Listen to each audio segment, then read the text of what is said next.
Hey, what's up?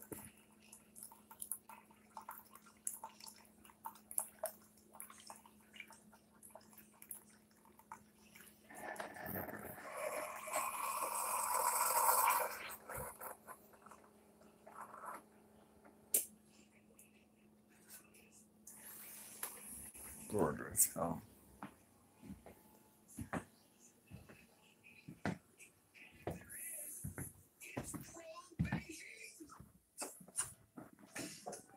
I mean, it's like this one story. I could do 10 hours emergency broadcast on air. Oh my God, another weapon.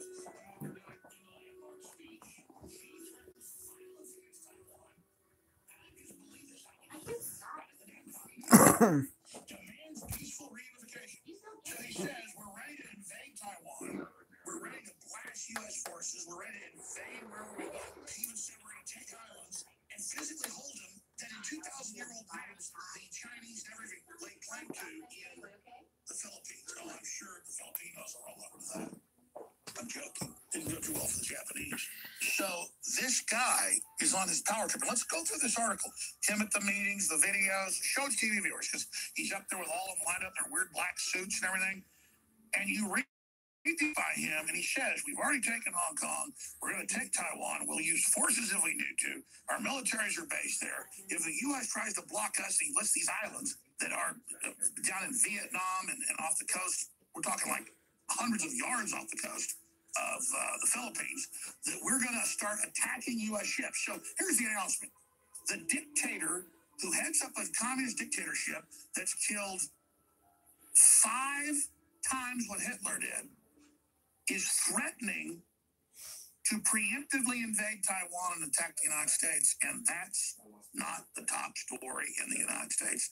It's 1,400,000,000 people. They've got thousands of nuclear weapons. They've got missiles that can hit us because Clinton gave it to them. The average American better start getting what's going on. They've been shooting at our ships. They've been attacking our submarines. And man, in some cases, they're 800 miles away from China. And then he goes over and does a video newscast threatening to preemptively attack the U.S. I mean, this is like way past the Cuban Missile Crisis. This is insane.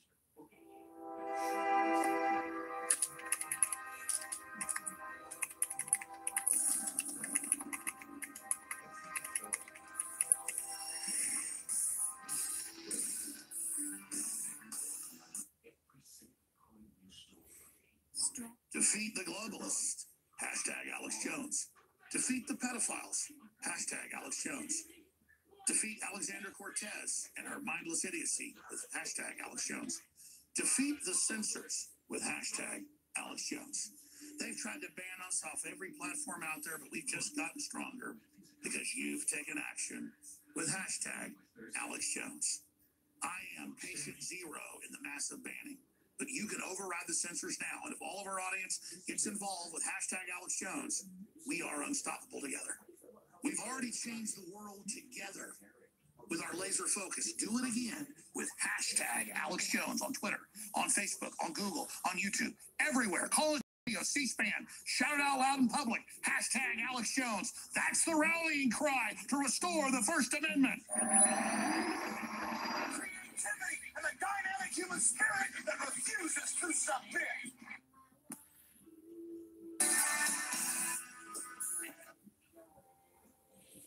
You have a big influence on your kids, so teach them the life lesson of cooking. Begin with that. This is your wake-up call. If you have moderate to severe rheumatoid arthritis, month after month, the clock Last is week, ticking on irreversible the top news story in Texas, and one of the biggest stories in the United States, was that a vicious, knuckle-dragging white supremacist at 6:30 in the morning in Houston, Texas last Sunday pumped a bunch of rounds into a family car with a mother and her 2 daughters, shooting one of the poor little girls in the head who died basically on the spot. A tragedy any way you slice it. I don't care what color they are. I'll never forget 4 or 5 years ago, there was a black lady scared by checkpoints in D.C. that happened to have military at them for some drill, and she drove away from it. And a an overzealous cop shot her.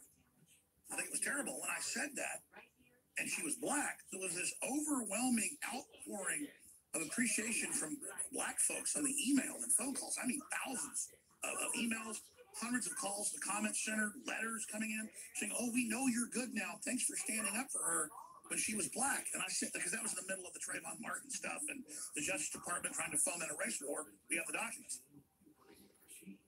And InfoWars criticized it.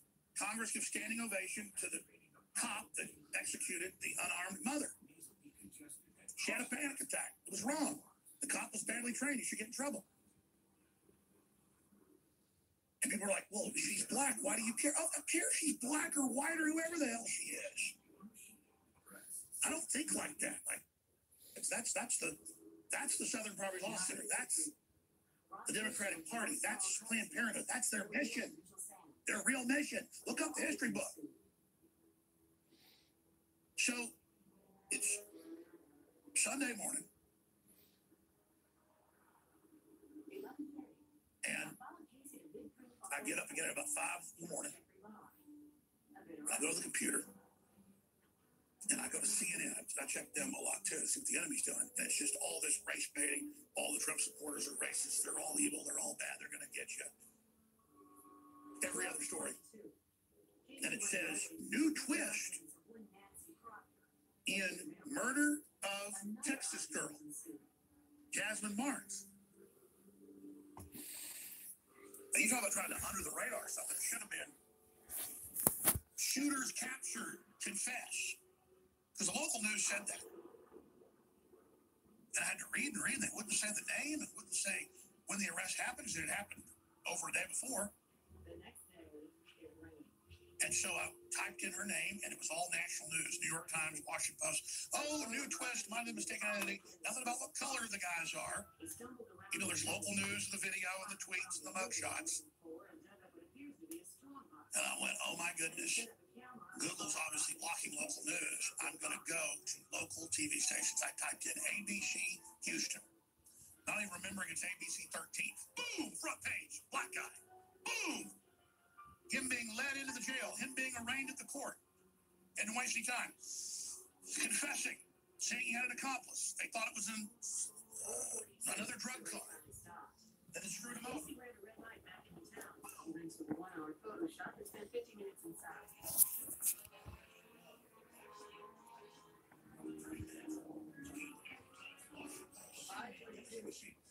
And they'll just kind of bury the bottom. "Oh, new twist." You know, it's the same headline.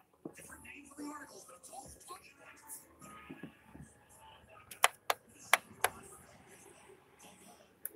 Demonstrations with thousands of people out saying, "White supremacists are killing us. We're all being murdered. There's whites killing us everywhere." And then the new Black Panther Party leader, Sean King, out there. Looks like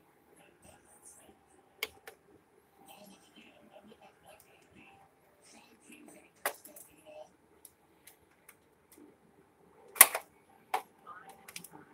It's just crazy. This guy's trying to do that. White lady that poses Lexus Black. What's her name again? Rachel Dolezal. So we got Red Butler over here, also known as Clark Gable, the actor, has been risen from the dead and is now down in Houston. He's probably whiter than Red Butler. And he's there. I'm not making a joke out of this. These people are sick. It turns out on Wednesday, he got the tip because he's the main leader down there orchestrating all this. And he doesn't go out and say, "Oh, I'm getting tips from people that were there that it was two black men in a car." He said that just sounded too implausible. So he tells the sheriff, and he and the sheriff don't say, "Oh, we've got new leads from witnesses that were there." No, they go out and keep putting out until Saturday, the day the guys are already busted. On Saturday, they are still saying And the sheriff is still saying, we're looking for the white supremacist, and they're finding white guys that have been arrested for different things that look a little bit like the sketch, saying, is this him? Is this him? And it's in Sean King's Twitter. I was reading this morning. Here's this racist piece of garbage. We hear this guy who was just arrested for a DWI. We hear he's a racist piece of crap. Let us know what you know about him. So they're just putting random white guys up on Twitter when they've got a lead not even acted upon, and it turns out it was police separately for a non-turn signal and driving erratically that pulled the other guy over, and then he all freaked out and admitted it. As best we can tell, the sheriff's department was, the sheriff himself, not the police, was not even going to follow up, I guess. Because why not, man? We got a media bonanza here. We got Sheriff Ed Gonzalez up there, man, talking about white supremacy and everything and getting those votes down in Blue Cesspool, Houston. We got it going on, man. You got a mayor down there that wants to teach 5-year-old boys to wear dresses and all. I mean, you got a cesspool down there. And then in comes this guy. And then they get the other guy. And they say, no, we did it. We thought it was another drug car. We filled it full of holes. And the story just disappears. But see, the story is, they knew damn well what was going on. In my view, the sheriff did at least, but they didn't follow up on that because it didn't fit the narrative. Well, they could have kept that media bonanza nationally going months. He'd be the new Trayvon Martin. Who killed Jasmine Barnes? He could be stars. Why, he could be the head of the Justice Department someday. Why, they could turn the whole state blue on this, saying murdering redneck Texans out there killing little black girls, all for absolutely nothing. Even though statistically, blacks are 10 times more likely to kill whites. That's just an FBI statistic. You can pull it up. And I don't dislike black folks, but the fact is the media sold the idea that killing whiteies is a good thing to do. Hell, killing cops is a good thing to do. And if you're black, you're 10 times more likely to be killed by a black person. Oh, but the sheriff and Mr. Red-Adair, they said it was too improbable. It was just unbelievable that it could be two black guys at 6:30 in the morning in a mainly black area shooting up a car. Oh, that never happened before. No. We found the unicorn. We got what we need because, it does happen. You get some scumbag lunatic goes in a black church, kills 9 people. It's the end of the world. All whites are guilty for it. Some lunatic walked in a grocery store, shot some black folks. We don't know exactly why, but it's wrong. There are some bad racist white people, but it's pretty rare in 2019 to have that going on.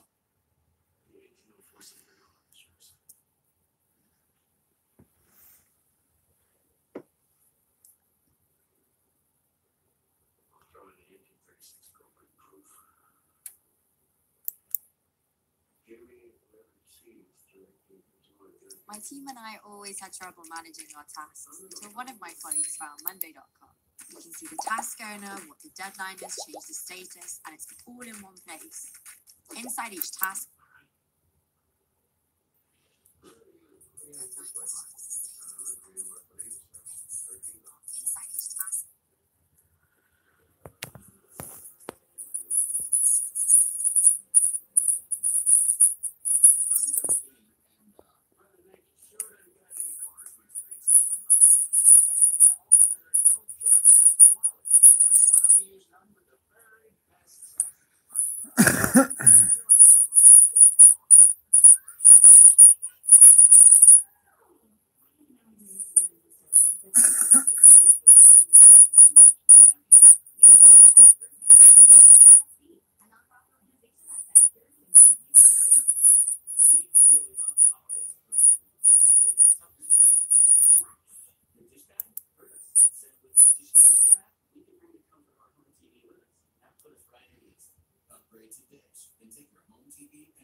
So what's up?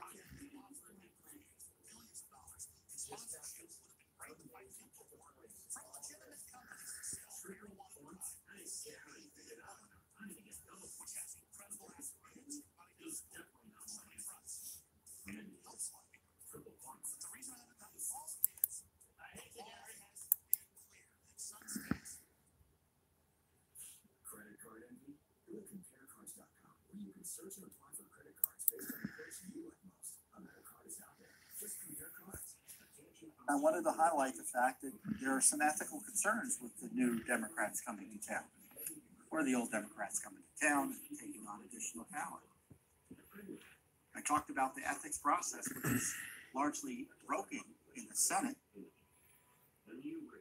We have a pending complaint we're still waiting to hear from the Senate on Cory Booker. Remember Cory Booker? Cory Booker, Mr. Spartacus? He proudly highlighted the fact he was releasing documents he was not allowed to release under Senate rules and give it to the Senate under the provision given to the Senate by the White House with the specific provision that they're not being released improperly. And he didn't care. He released them because he thought he could get away with it. And the release of such documents, according to Senate rules, ought to result in his expulsion from the Senate. And this is why the Ethics Committee doesn't want to act on it. We also have a complaint pending against Maxine Waters. You remember Maxine Waters. Maxine Waters is now going to chair the Financial Services Committee of the House. Very powerful position. Overseeing the banks and the financial services industry. It's basically the old House Banking Committee.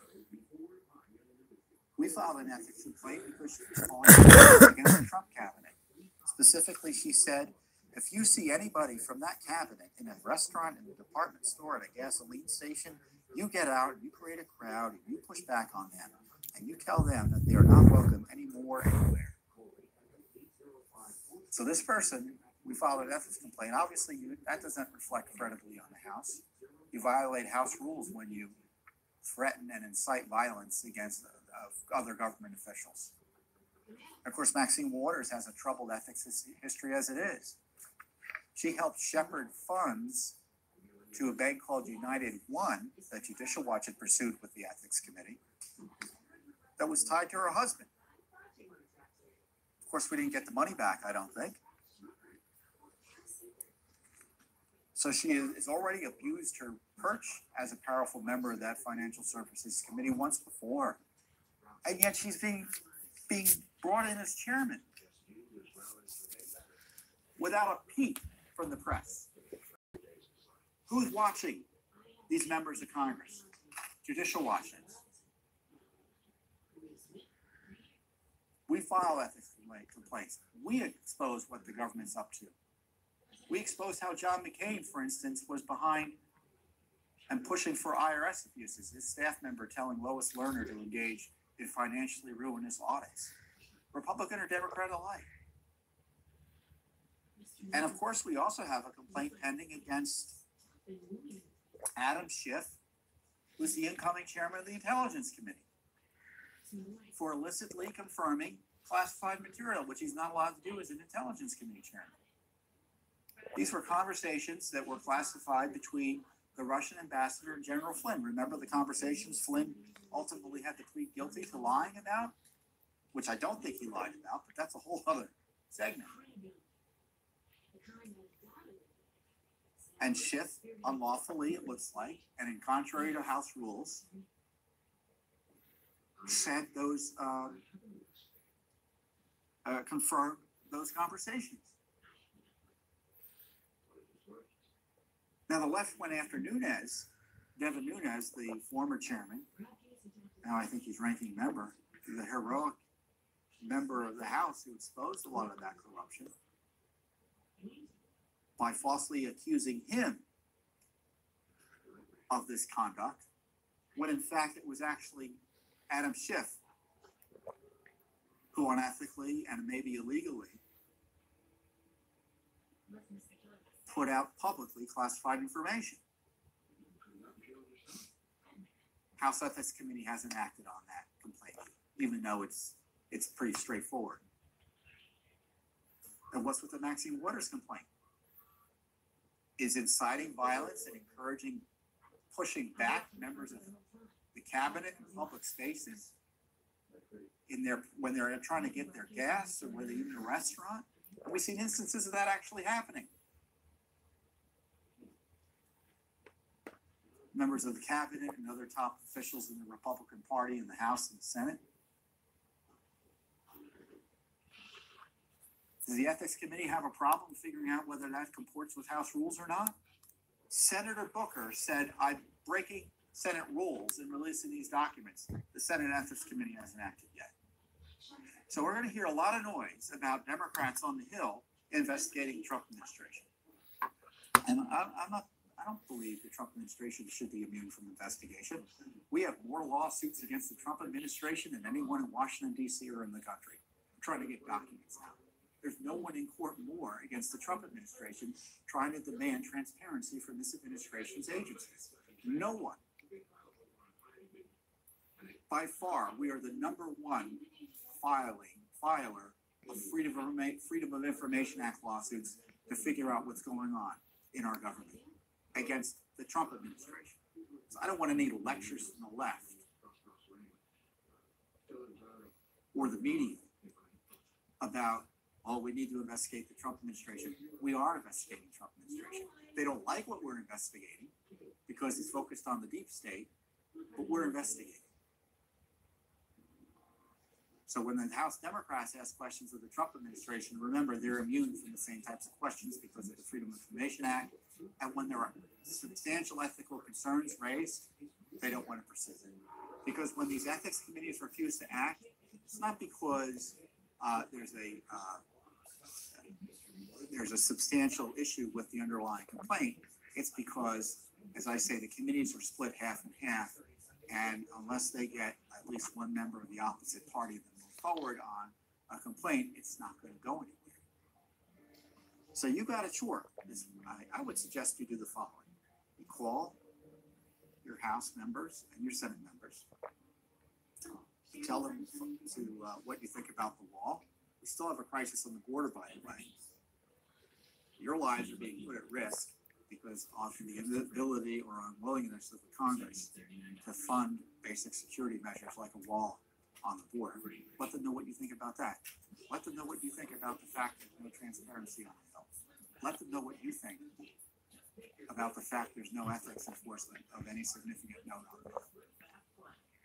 I mean, we go through the process. I recognize this process is not perfect, but at least we go through the process to hold them to account. And I'm asking you to follow up with your elected members of Congress.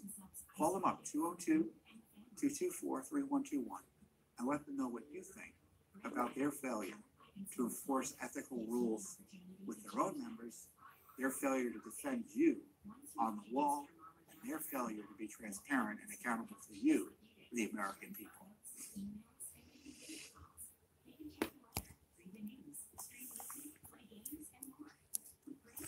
Pretty straightforward, right?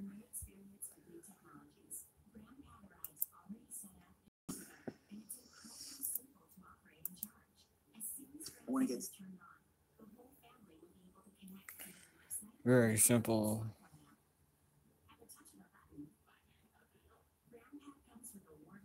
So,